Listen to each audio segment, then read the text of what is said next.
everybody. Meredith Oliver back for another Power 15 interview.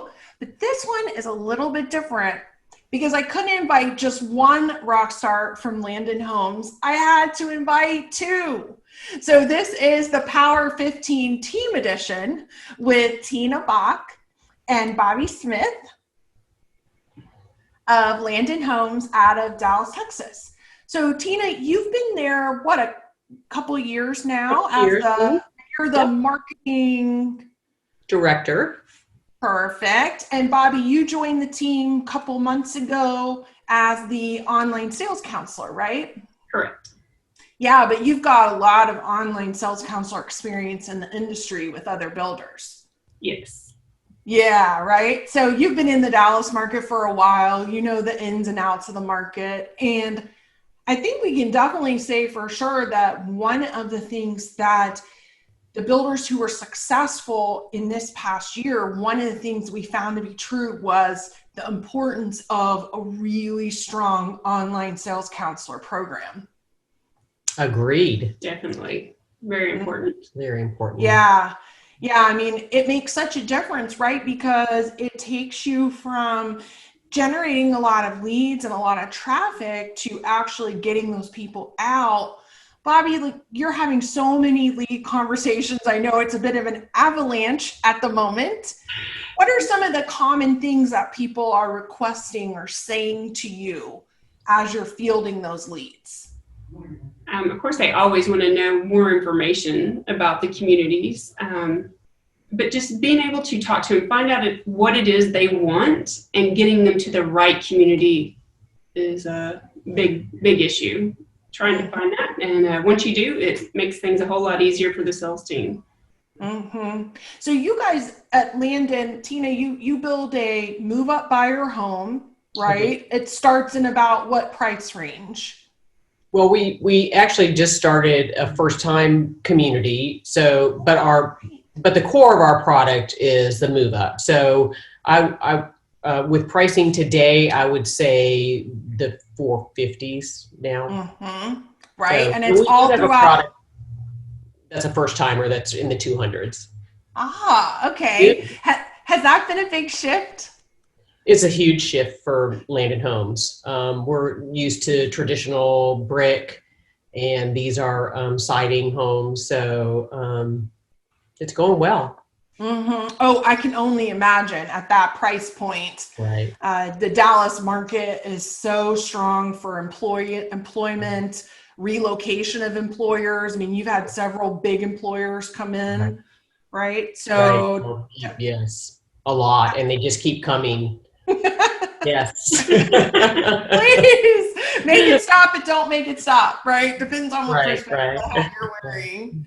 Yeah. Bobbie, do you find that in the conversations you're having about what people want, that finding something that meets their kind of new normal lifestyle is important? I mean, are you getting requests for home office space, those types of things, wanting to know if you can accommodate those? Yes, definitely. Home office space is huge. They also want either a media room or a game room or something so that the kids can play, which is away from the office. Yes, please. Yes. Yeah. Did your kids go back to school in person yet, or are they still virtual? I think they're mostly gone back to school. I think so, yeah. I think they started out virtual, and then they had a choice. A lot of districts, they had a choice. But the big Plano school district, they were at home, and then they went back to school after Labor Day.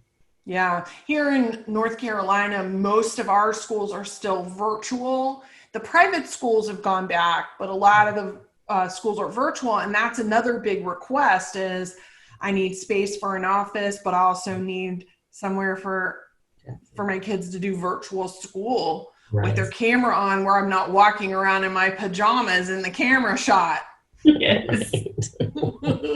Oh boy. Right? So one of the things that in researching the number 15, when I randomly came up with this Power 15 interview series, is I discovered that the basketball hoop is exactly 15 feet from the I can never say that word, free throw line. Ugh, that's a hard one. Free throw line. It's exactly 15 feet. And what's interesting about free throws is that basketball players, when they go to make those shots, I mean, they're not guarded. No one's charging them. They're standing still. You get to take your time to a degree. So you would think that basketball players would make more of those shots, but on average, it's like 50% that they make and 50% that they miss. So I've been asking in this series, what do you think in home building is the equivalent of our free throw? Something that it should be a slam dunk. We should make it most of the time. But unfortunately, we're not as consistent as we should be. Well, the first thing for me is use the tools that are provided to you. Mm-hmm. Like a basketball. Here, you've got a prop. That's so funny because when you said that, I was like, oh, yeah, just use the tools that are provided. If it's software, if it's webinars where you can learn, if it's books to read, use those tools that are provided. So always be learning and looking for how to dig in a little bit deeper. And sometimes the answers are right in front of you. You don't need some new big fancy solution. You've already got a piece of software, for example, that your builder's providing, but maybe you're not using it fully. Well, I think the industry in general provides all of this information to learn. I know the town hall has been a great way to learn things, and I think it's great for the whole industry. And it's just like going to the builder show. There's so many things to learn there. You get to pick and choose what you want to learn. So you provide a lot of information for people in the industry.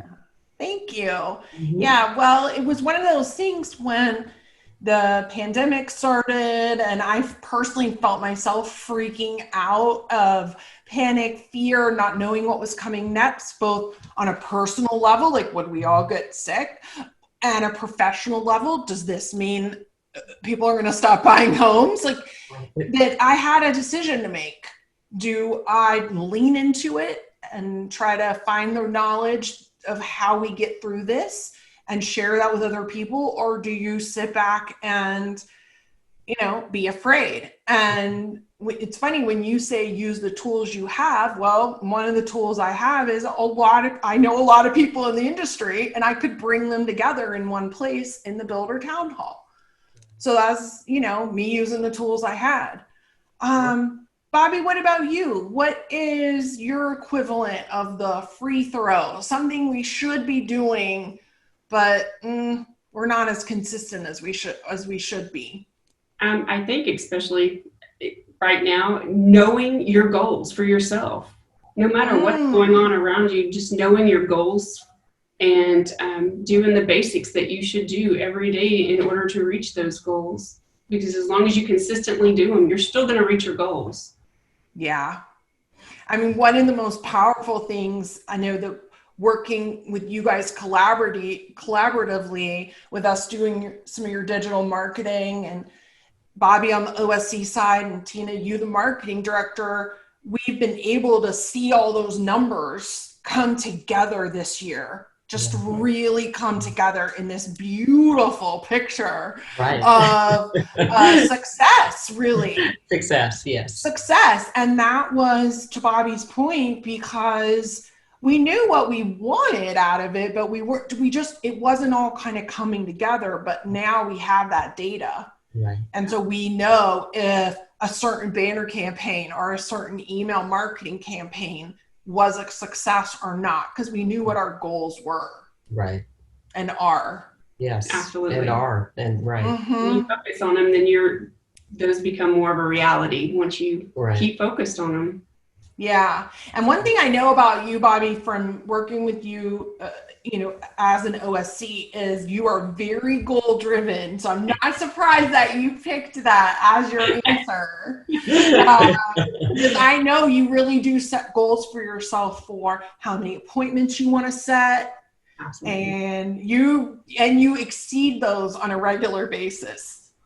Yes. One of my main things I have to do, I have to have a goal in my head every week as to what I want to do and an overall goal for the month. And it works.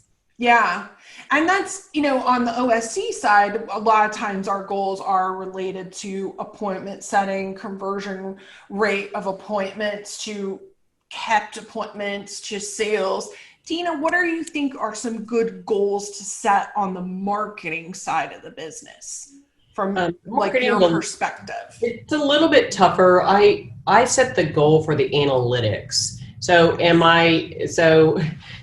when we started working on this, we had a goal was to increase our website visits to get more leads so that Bobbie could set more appointments.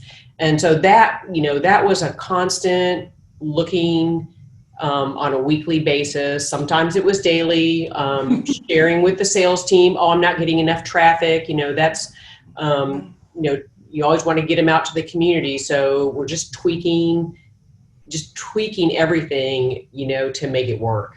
And so we worked for, it's been a year. Yeah, it has. And I know as a third-party observer to all of your amazing success and growth, you mentioned bringing the sales team into those numbers as part of your process. And to me, I feel like that's when the light bulb went off for the whole organization. Right.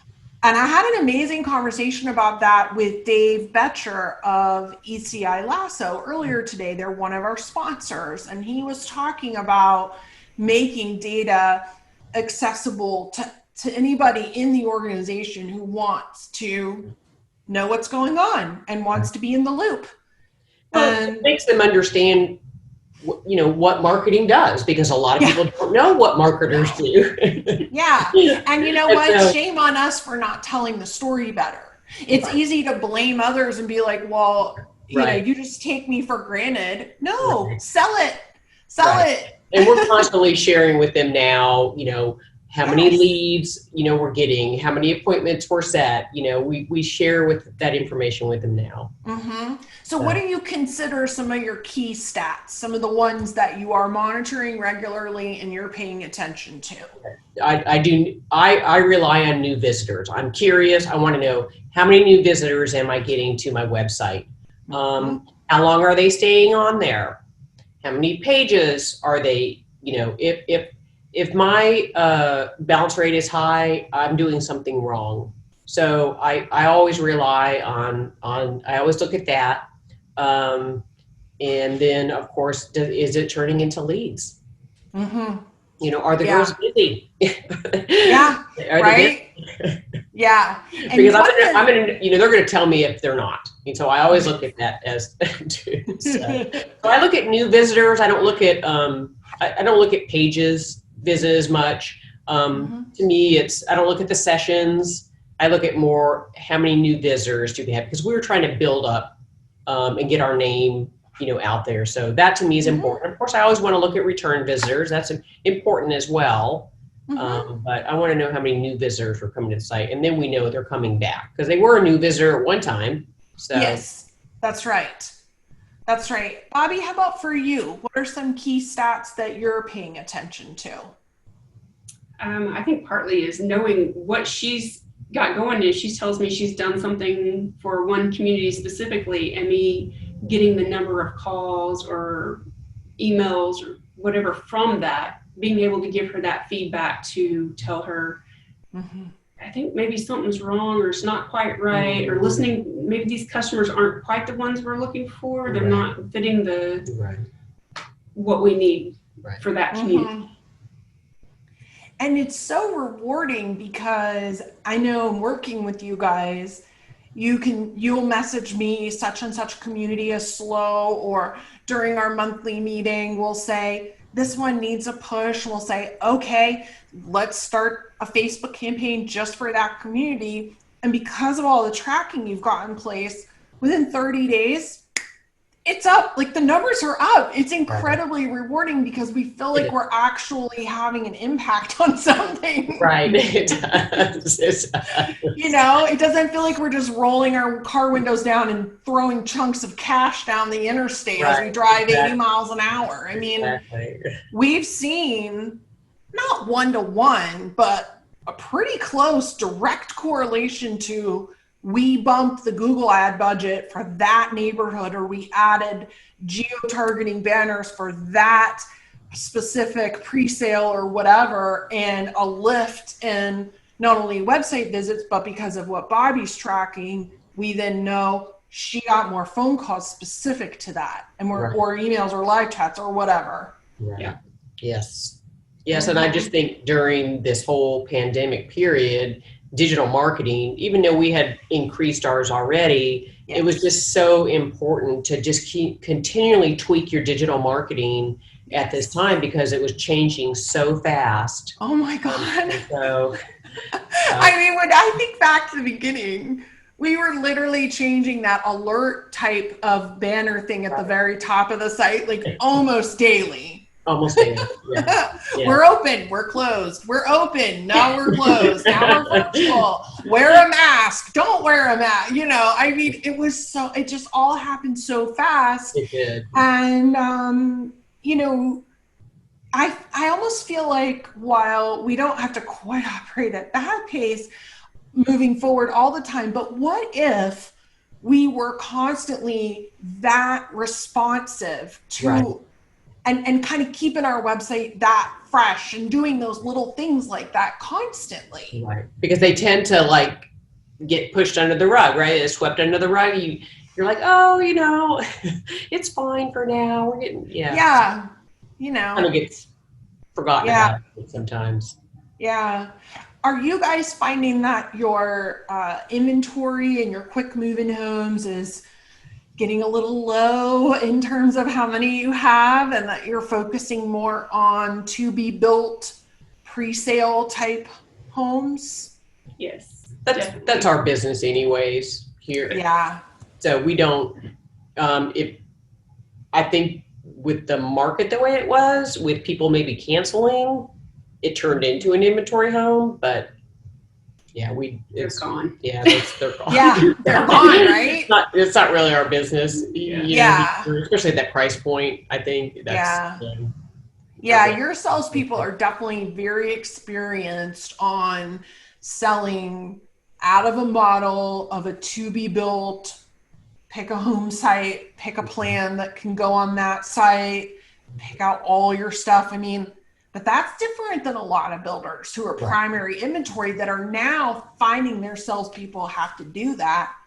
You have any advice for them or tips on what that more pre-sale mentality is like? For online, I would say educate your buyers that are coming in. Explain to them why you are where you are and what they can look for from you in that process when you turn them over to the salespeople, and it really helps them along the way. Mm-hmm. We really can't do too much informing, educating, counseling, can we? Right. I mean, you can't.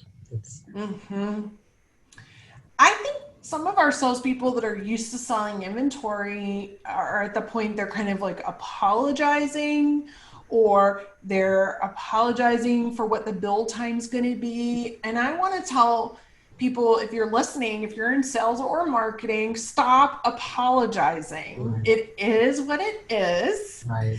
Set the expectations that you're worth it. You're worth the wait. Right. Right. I remember that old, what was that, like a hair color commercial or something? I'm worth it. I don't know. Yes. We can't be old enough to remember that, but I feel like we could repurpose that message into a campaign for fourth quarter or first quarter 2021, because we are mostly going to be selling that dream that it's worth the wait. Right. Yes. Yeah.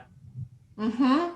So what are some big challenges? We'll start to wrap up, and what do you think as you sit here in late September that we're recording this, but thinking a little bit ahead into fourth quarter, first quarter next year, what are some big challenges you feel like marketers, online sales counselors are going to be facing? I think you need to be a learner, at least from, I think you constantly have to be learning. Look at yourself, look at your relationship with your coworkers. Everybody needs to be learning together. It's an interesting time. It's an election year. I mean, if we're not learning together, but I think self-reflection too is really, really good. Always. It doesn't happen, you're so busy. You sometimes you just don't, you're not doing that, but I think it's really important to do that.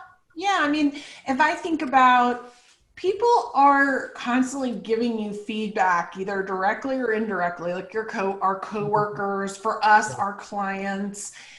It's easy to brush that stuff off, and some of it's not valid because they have a personal agenda or they have something happening that has to do with them and not you. Right. But other times you start to hear the same things kind of repeatedly, and it's like, I should take a look at this. Right. And is it showing that I have an area I need to be a learner, have that self-reflection time.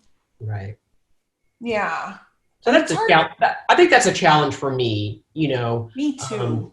I just don't do it often enough. Well, from working with you, honestly, I think you're great about it. Like I mean, if I think about when we started working together from day one, you kind of inherited me. And you could have easily brought in other people that you had worked with before, but you gave me a chance to continue and listened to my input and took that with you and created the role that you've created for yourself there and for marketing there. I don't know. I think you're really good at it, but yeah. That's my opinion. Thanks. Well, Bobbie, what do you think is a challenge going to be for the OSC role moving forward? I think getting the salespeople to understand the online sales role and marketing a little bit more. So spending more time with them and teaching them what it is we really do and how it really can help them better. Yes. We do a lot of work for them, and they don't realize, I think, sometimes that how much we do for them. Right. But it's to help them, and we want to, or at least I want to do it. Right. Because yes, of course you do. Yeah. Yeah. I encounter, when I'm working with salespeople and sales teams, it seems like I see the spectrum of things. I encounter salespeople that really get the OSC role and are all about it and make BFFs with the OSC because I want every appointment you can and will send me because I get it. Like, they're great. And they communicate with you and they tell you when somebody's coming out and how it's going. They keep you informed. Kind of got the middle of the road people who are just kind of there sales wise with you. They're, but then I still do encounter some real reluctance. And I have to admit, I kind of don't get it, but it's just a matter of, I guess, building that relationship between the OSC and that person and building up that trust. Right.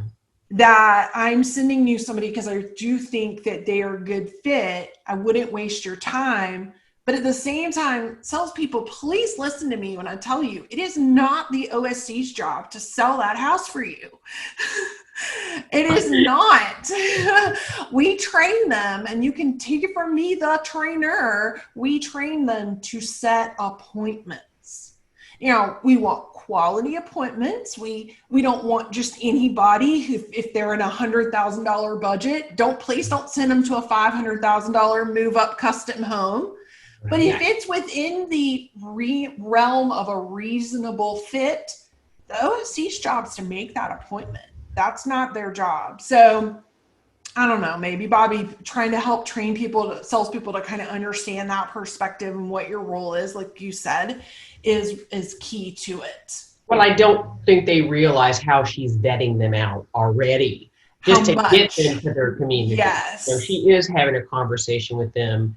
multiple conversations sometimes, you know, Yes. and I don't think they realize she's not just setting an appointment. No, and that's part of it. Yeah. That's right. And that's where everybody in the CRM looking at that record, I would be able to see 5 notes of Bobbie's. Right. That means there's been that many conversations or that many emails or that many live chats.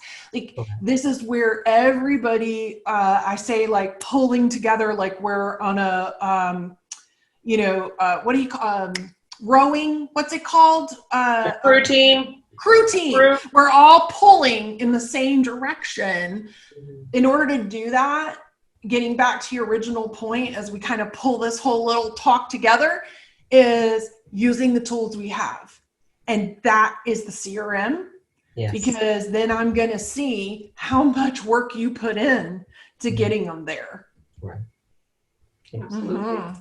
Yeah. Full circle. Full circle, baby. Well, it's a pleasure to work with you guys. We talk daily or every other day, I think, probably.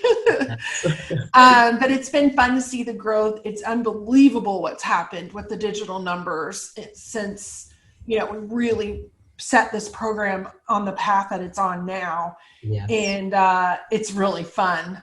Yes, it is a lot of fun. We thank you. We really do. You're welcome. We've been learning from you for years, so it's a pleasure for us too. We're all figuring it out together. So thank you so much for this awesome conversation. And for those of you listening, we will talk to you soon, either on a builder town hall, first Tuesday of the month at 4:00. You can find us on Facebook, or when we broadcast the summit live on November 10th. We're excited about it. Thanks, guys. Thank you. Bye.